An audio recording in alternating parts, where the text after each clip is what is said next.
सन् 1914 जुलाई 28 तारिकका दिन सुरुवात भएको 37 देश सम्मिलित प्रथम विश्व युद्धमा 1,70,00,000 मानिसको ज्यान गएको थियो भने करोडौं मानिसहरूको जीवन कष्टकर भएको थियो। प्रथम विश्व युद्धबाट तहस नहस भएर आक्रान्त भएको विश्वमा देखा परेको मानवीय समस्याहरूलाई केही न केही रूपमा सहयोग गर्नुपर्छ भन्ने उद्देश्यले एकजना बीमा व्यवसायी मेल्भिन जोन्सले 7 जुन 1917 का दिन लायन्स क्लब अन्तर्राष्ट्रियको स्थापना गर्नुभयो। आज लायन्स अन्तर्राष्ट्रिय संसारकै सबैभन्दा ठूलो सामाजिक सेवाको क्षेत्रमा क्रियाशील स्वयंसेवक सदस्यहरू रहेको क्लबहरूको संस्था हो। विश्वको 212 भन्दा बढी राष्ट्रहरूमा फैलिएको 365 दिन 24 घण्टा विविध मानवीय सेवाको क्षेत्रमा सेवारत संस्था हो लायन्स अन्तर्राष्ट्रिय। सन् 1920 सम्ममा अमेरिकाको 23 वटा राज्यहरूमा फैलिसकेको तथा झण्डै 6400 व्यक्तिहरू यो संस्थामा लायन्स सदस्यको रूपमा आबद्ध भइसक्नु भएको थियो भने यसै वर्ष अमेरिका भन्दा बाहिर क्यानाडामा एउटा नयाँ लायन्स क्लबको स्थापना सँगै यो संस्थाको अन्तर्राष्ट्रियकरणको पनि सुरुवात भयो।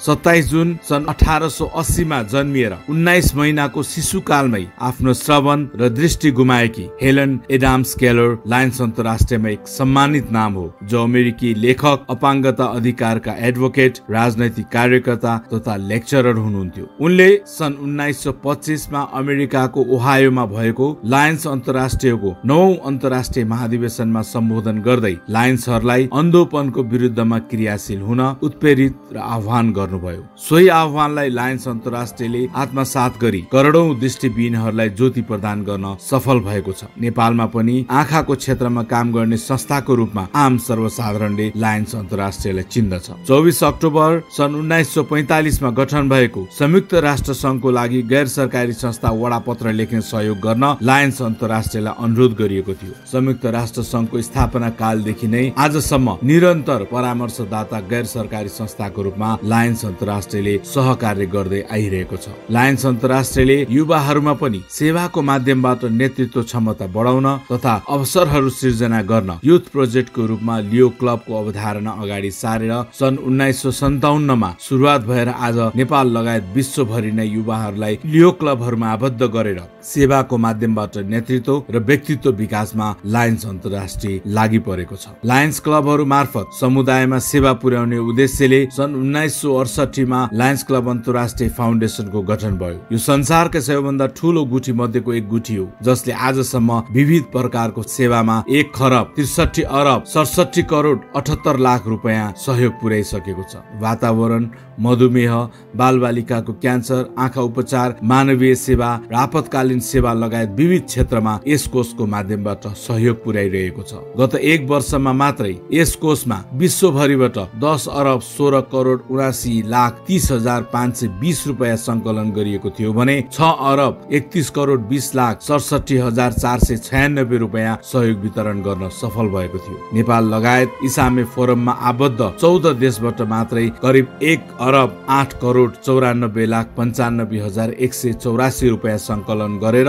94,47,04,280 रुपैयाँ सहयोग वितरण गर्न सफल भएको छ Lions Club International Foundation. Lions अन्तर्राष्ट्रियमा सन् 1973 मै 10 लाख सदस्य आबद्ध भइसक्नु भएको थियो भने आज विश्वभरबाट लगभग 14 लाख सदस्य यस संस्थामा लायनको रूपमा आबद्ध छन् भने लायन्स अन्तर्राष्ट्रियले विश्वभरिबाट 15 लाख सदस्य बनाउन मिसन 1.5 कार्यक्रम लागू गरेर हाल कार्य गरिरहेको छ। नेपालमा हाल 45,000 लायन्स सदस्यहरूको रूपमा सेवारत हुनुहुन्छ। सन् 1985 सेप्टेम्बर 19 तारिक बिहिबार बिहान मेक्सिको शहरमा गएको 8 म्याग्निट्युडको भूकम्पबाट भएको त्रासदीपूर्ण विनाशबाट आपतमा परेका नागरिकलाई लायन्स अन्तर्राष्ट्रियले पहिलो पटक डिजास्टर तर्फ 50,000 अमेरिकी डलर सहयोग पुर्याएको थियो। त्यसपछि नियमित रूपमा विविध प्रकारका प्राकृतिक विपत्तिहरूमा लायन्स अन्तर्राष्ट्रियले सहयोग पुर्याइरहेको छ। नेपालमा पनि पछिल्लो समयमा भएको गोरखा भूकम्प, जाजरकोट भूकम्प, बाढी पीडित जस्ता प्राकृतिक प्रकोपहरूमा ठूलो संख्यामा सहयोग रकम उपलब्ध गराएको छ। लायन्स अन्तर्राष्ट्रियको अर्को सफल कार्यक्रम सन् 1990 देखि साइट फर्स्टको नामबाट सुरुवात भएको थियो। साइट फर्स्ट प्रोजेक्टको माध्यमबाट विश्वका करिब 48,80,000 भन्दा बढी बिरामीले प्रत्यक्ष उपचार पाउन सफल भएको छ। नेपालमा सन् 1971 मा लायन्स क्लब अफ विराटनगर नामको लायन्स क्लबको स्थापना गरेर नेपालमा विधिवत रूपमा लायनवादको प्रवेश गराउने श्रेय पूर्व प्रधानमन्त्री स्वर्गीय मातृका प्रसाद कोइरालालाई जान्छ।